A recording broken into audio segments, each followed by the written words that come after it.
আপনারা শিখে নিয়েছেন জাভাস্ক্রিপ্ট থেকে কীভাবে কোনো কিছু প্রিন্ট করতে হয়। সেক্ষেত্রে আপনারা শিখেছেন কনসোল, অ্যালার্ট, ডকুমেন্ট ডট রাইটের ব্যবহার, এবং আপনারা শিখে নিয়েছেন কীভাবে ভেরিয়েবলস এবং ডেটা টাইপস নিয়ে কাজ করতে হয়। এ পর্যায়ে আপনাদের জন্য চ্যালেঞ্জ রয়েছে এবং এই চ্যালেঞ্জের মাধ্যমে আপনারা পার্সোনাল বাজেট ট্র্যাকার অ্যাপ তৈরি করতে যাবেন।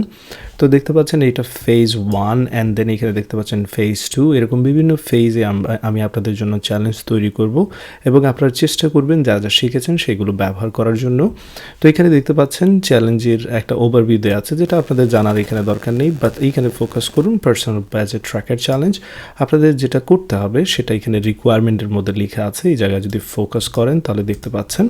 তো আমি জাস্ট আপনাদের দেখার সুবিধার্থে এখানে চ্যালেঞ্জ রিকোয়ারমেন্টের কালারটা এরকম করে দিচ্ছি, এতে দেখতে পাচ্ছেন, এবং এটা আমি চাইলে চেঞ্জ করতে পারি, বাট আমি এখানে পড়ে নিচ্ছি। আপনাদের যে কাজটা করতে হবে যে কনসোল ডট লগ ব্যবহার করে ইউজারের নেম প্রথমে প্রিন্ট করতে হবে, ইনকাম এবং কোনো একজন ব্যক্তির এক্সপেন্স। তো বাজেট ট্র্যাকার বলতে আমরা প্রতিদিন যে খরচ করি বা আমাদের ইনকাম, সেগুলোর একটা ইনফরমেশন রাখার চেষ্টা করব। তো চলুন এটা আপনারা করে নেন, ভিডিওটি পজ করে আপনারা এটা শেষ করে নেন, অ্যান্ড দেন পরবর্তী ফেজে আমরা যাব। আশা করি আপনার কাজটি করে নিয়েছেন, বা যদি না করে থাকেন আমি সেই কাজটা করে নিচ্ছি। তো এখানে আমাকে বলা হয়েছে কনসোল লগ ব্যবহার করে ইউজারের নেম, অর্থাৎ আমি যদি ব্যক্তি হই সেক্ষেত্রে আমার নামটা এখানে প্রিন্ট করে নিচ্ছি। তো অবশ্যই স্ট্রিং প্রিন্ট করব, ডবল কোটেশনের মধ্যে বা সিঙ্গল কোটেশনের মধ্যে প্রিন্ট করে নিতে পারেন। তো এখানে আমরা প্রিন্ট করে নিলাম। প্রিন্টের পরে যে কাজটা করতে হবে, ইনকাম এবং এক্সপেন্সটা আমরা প্রিন্ট করব, সেই জন্য কনসোল লগের মধ্যে এখানে ধরা যাক আমার ইনকাম আমি 3750 ইউরোস, কোনো একটা নাম্বার, ডেফিনেটলি এটা। সেক্ষেত্রে নাম্বার যদি আমাকে প্রিন্ট করতে হয় সেক্ষেত্রে চাইলে আমি অবশ্যই কি করতে পারি, এখানে ডবল কোটেশনের মধ্যে প্রিন্ট করতে পারি, বাট এই পর্যায়ে এটাকে স্ট্রিং হিসেবে এখানে প্রিন্ট করবে। পরবর্তীতে আমরা এই জিনিসগুলো ফিক্স করব, কোনো সমস্যা নেই। এখানে 0.25 দিয়ে দিচ্ছি। সো এখানে প্রিন্ট করছি, আমরা কোনো একটা নাম্বার ডিরেক্টলি প্রিন্ট করতে পারি, আমাদের সেক্ষেত্রে ডবল কোটেশনের কোনো দেওয়ার দরকার নেই। সো এটা হচ্ছে আমার ইনকাম, অ্যান্ড দেন আমি চাইলে এখানে এক্সপেন্স প্রিন্ট করতে পারি। সো ফর অ্যান এক্সাম্পল এখানে 2580 ইউরোস আমি দিয়ে দিচ্ছি, এটা হচ্ছে আমার এক্সপেন্স। তো এখানে আমি আসলে কি প্রিন্ট করছি সেটা চাইলে আমরা এখানে কমেন্টস অ্যাড করে আর একটু ক্ল্যারিফাই করতে পারি। তো চাইলে আমি এখানে যে কাজটা করতে পারতাম যে এক্সপ্লেইন উইথ কমেন্টস, এখানে আপনাদের রিকোয়ারমেন্টটা অ্যাড করে দিতে পারতাম, এক্সপ্লেইন উইথ কমেন্টস।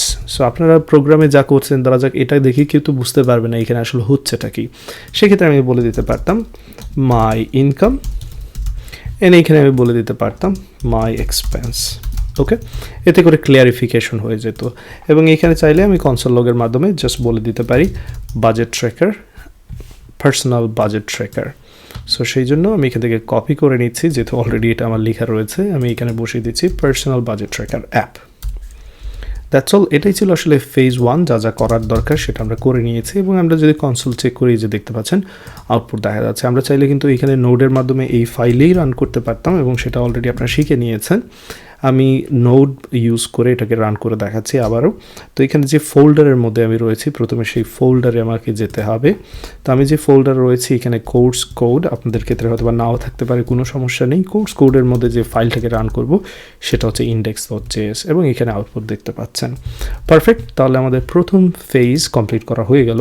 এবার আমরা দ্বিতীয় ফেজে যাব এবং দ্বিতীয় ফেজের প্রবলেম সলভ করার চেষ্টা করব। ওকে, তো দ্বিতীয় ফেজে এইখানে আমরা যেটা দেখতে পাচ্ছি যে এখানে বলা হয়েছে আসলে এই ফেজের উদ্দেশ্য হচ্ছে ভেরিয়েবল এবং ডেটা টাইপ প্র্যাকটিস করানো, এবং পরবর্তীতে আমরা এই প্রোগ্রামে অপারেটর অ্যাড করব, ফাংশন অ্যাড করব, এরেজ অ্যাড করব, অবজেক্ট অ্যাড করব, ডম ম্যানিপুলেশন, অনেক কিছু অ্যাড করব।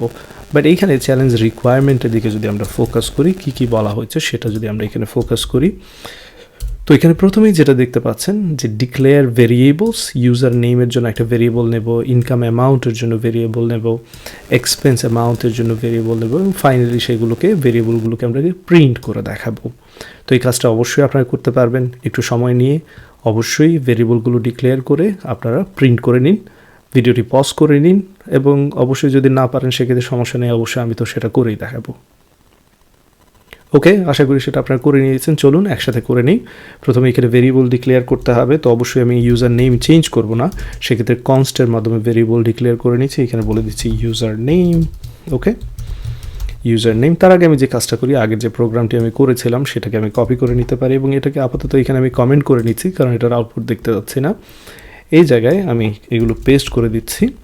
তো এইখানে আসলে মূলত এই যে আনিসুল ইসলাম এটাই আমার ইউজার নেম, তো সেটাকে একটা ভেরিয়েবলের মধ্যে আমি রেখে দিচ্ছি।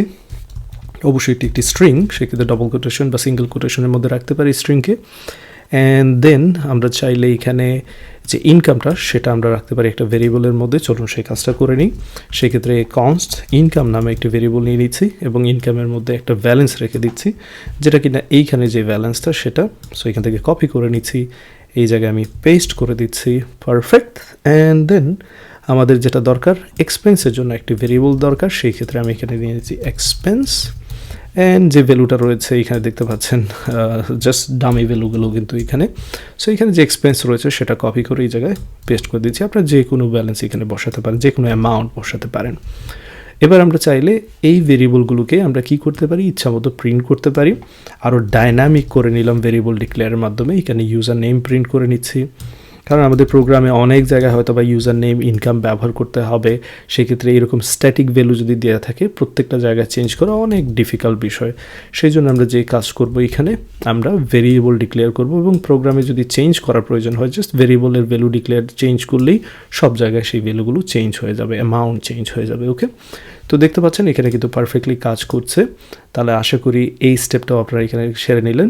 এখানে কিন্তু দেওয়া ছিল যে স্ট্রিং নাম্বার আপনারা চাইলে এখানে ইন্টিজার নাম্বার বা পূর্ণ সংখ্যা ব্যবহার করতে পারবেন কিংবা ডেসিমাল হোয়াট এভার। জাস্ট উদ্দেশ্য হচ্ছে আপনারা ভেরিয়েবল ডিক্লেয়ার করতে জানেন কিনা, ভেরিয়েবলের রুলস ফলো করে ডিক্লেয়ার করছেন কিনা, দেন ভেরিয়েবলের নেমিং কনভেনশন ফলো করছেন কিনা। এখানে দেখতে পাচ্ছেন আমি এখানে দুইটি ওয়ার্ড রয়েছে, কিভাবে এখানে কনভেনশন ক্যামল কেসিং কনভেনশন ইউজ করেছি। প্রথমে ছোট হাতের অক্ষর ইউজ করেছি অবশ্যই প্রথম ওয়ার্ডের জন্য, সেকেন্ড ওয়ার্ড শুরু হওয়া অবশ্যই বড় হাতের ওয়ার্ড দিয়ে শুরু হতে হবে, লেটার দিয়ে শুরু হতে হবে, যেমনটা এখানে দেখতে পাচ্ছেন। ওকে, সো আশা করি এতটুকু করে নিয়েছেন এবং আশা করি ফান হচ্ছে। পরবর্তীতে ফেজ 3 ফেজ 4 এরকম দেখবেন, প্রত্যেকটা জায়গায় আপনারা আপনাদের যা যা শিখবেন সেগুলো প্র্যাকটিস করার সুযোগ থাকবে।